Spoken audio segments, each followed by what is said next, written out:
या तो फिर पूरा अध्यात्म समझ में आ जाएगा, पूरी गीता समझ में आ जाएगी, पूरा जीवन समझ में आ जाएगा, सब कुछ समझ में आ जाएगा। पर ये बेस है, ये मूल है।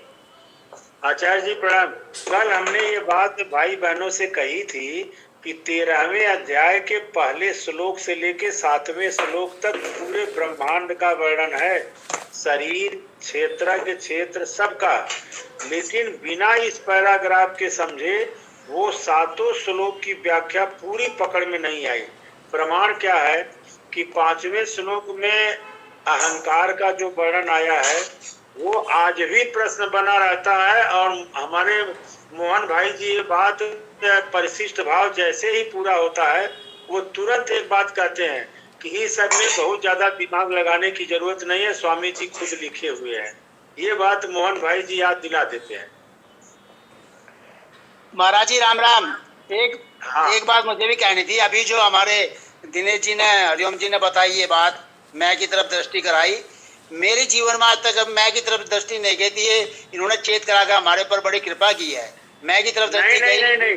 अरे भाई जी सुनिए, ये मैंने कुछ नहीं कराया, हमको सीकर वाले महाराज ने हमारा कान पकड़ के बैठा करके उन्होंने अनुभव में कराया, दिखाया कि ईदंता से मैंपन को कैसे जानोगे।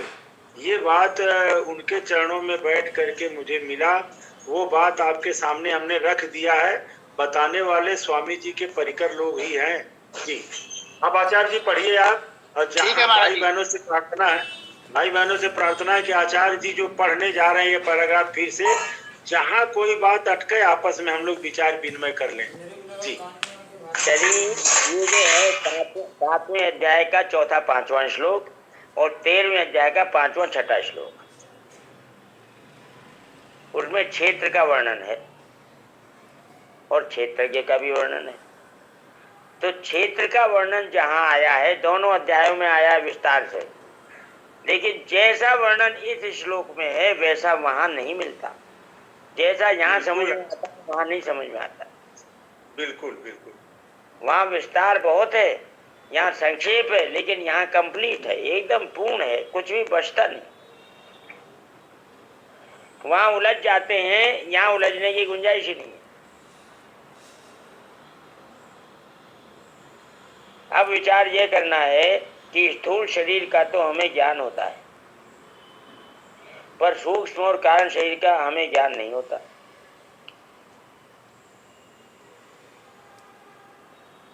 अतः जब सूक्ष्म और कारण शरीर का ज्ञान भी नहीं होता तो उनके परिवर्तन का ज्ञान हमें कैसे हो सकता है, ये प्रश्न उठा। इसका उत्तर है कि जैसे स्थूल शरीर का ज्ञान उसकी अवस्थाओं को लेकर होता है। क्या है जवान अवस्थाएं? कि बालक, जवानी और बूढ़ापा, स्थूल शरीर की अवस्थाएं हैं। ऐसे ही सूक्ष्म और कारण शरीर का ज्ञान भी उनकी अवस्थाओं को लेकर होता है। क्या है वो? स्थूल शरीर की अवस्था है जागृत, सूक्ष्म शरीर की अवस्था है स्वप्न और कारण शरीर की अवस्था है सुषुप्ति।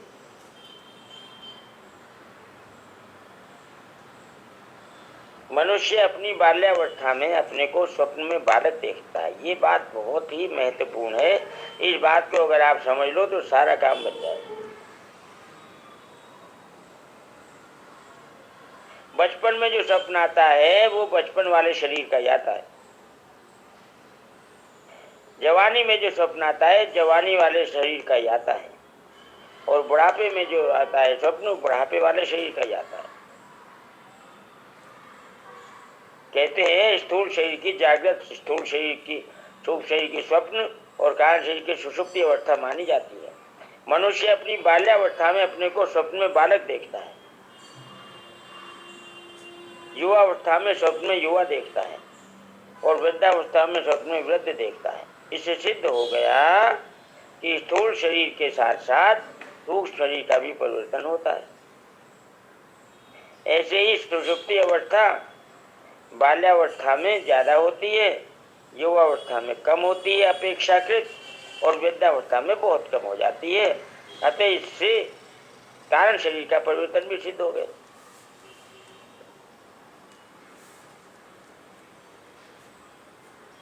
ये पहली बात पूरी हो, दूसरी बात शुरू होती है। आचार्य जी प्रणाम। जी अभी इसमें एक प्रश्न और बाकी है। जी। किसी भाई बहन को अगर पकड़ में आ रहा हो तो रखें तो बड़ी खुशी मिलेगी।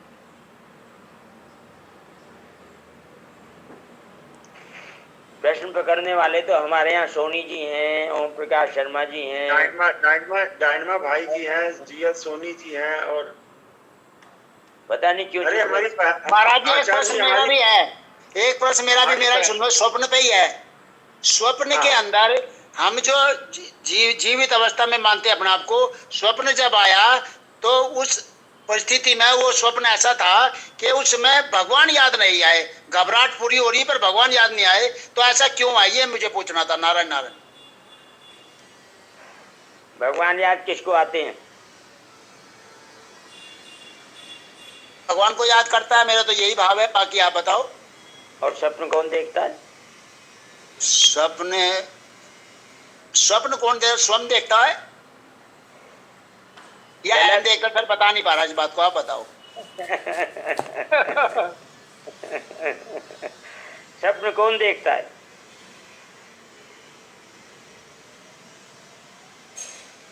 स्वप्नावस्था सूक्ष्म शरीर की है।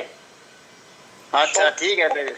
सपने में मन का कारण शरीर, सपने में मन के अलावा कुछ नहीं होता। और कारण शरीर स्वप्न देखते हैं। कारण शरीर सपना नहीं देखता, सूक्ष्म शरीर देखता है। सपने में मन ही सब कुछ बनता है। सपना भी मन देखता है और बनता भी सब कुछ मन ही है। भाई बात समझ में आती, क्योंकि जब मन देखता है तो मन चढ़ा है, मन भगवान को याद क्यों करेगा। मन को तो ठीक है, उत्तर मिल गया मेरे को। नारायण नारायण।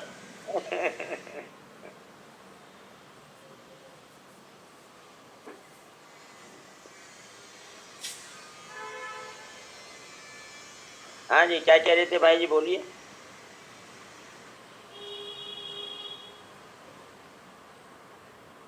कौन से भाई जी बोल रहे थे? हरिओम जी, हरिओम। हाँ बोलिए। नहीं, हरिओम जी के अलावा बोले थे एक। नहीं, मैं बोल रहा हूँ। अचल जी मैं बोल रहा हूँ। बोलिए बोलिए। सपने जो देखते हैं हम, मन देखता है जब तो याद रहता है ना। नींद खुलने के बाद, स्वप्न जाने के बाद में, नींद खुलने के बाद में मालूम पड़ता है कि मैंने ये सपना देखा। सपने में मन जगा रहता है बस। हाँ, मन जगा रहता है तो मन पकड़ता है ना बात को। मन ही और देखता है। फिर जगने के बाद में तो मन ही देखता है, मन ही दिखाता है। हाँ, तो सपने के बाद भी अपने को मन दिखाता है ना कि मैंने आज ये सपना देखा।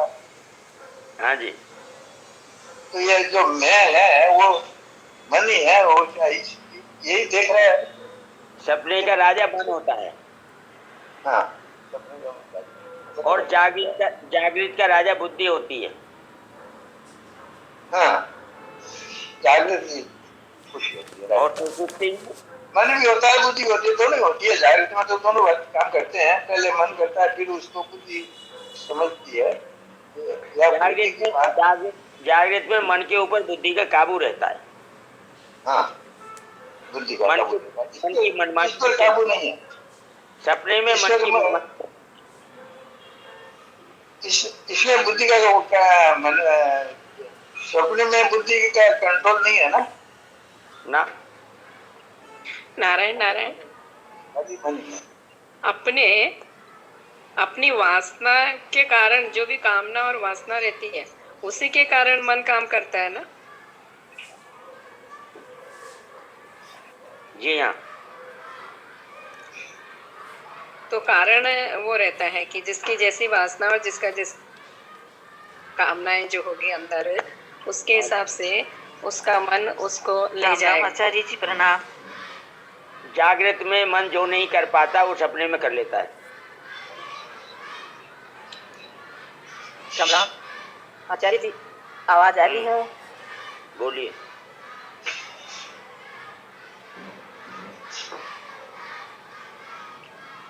बोलिए, आ रही है। दुर्गा जी बोलिए। हाँ जी आचार्य जी, मेरे को तो ऐसा लगता है कि ये मन ही तो संसार को देखता है और संसार का शोभन बनता है। हाँ जी, संसार मन का ही है। जी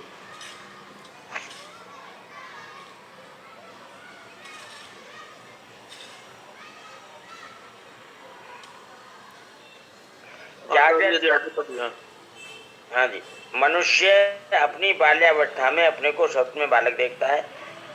हाँ, दूसरी बात चलेगी।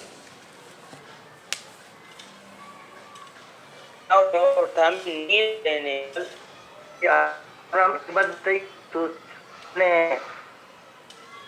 की बात तो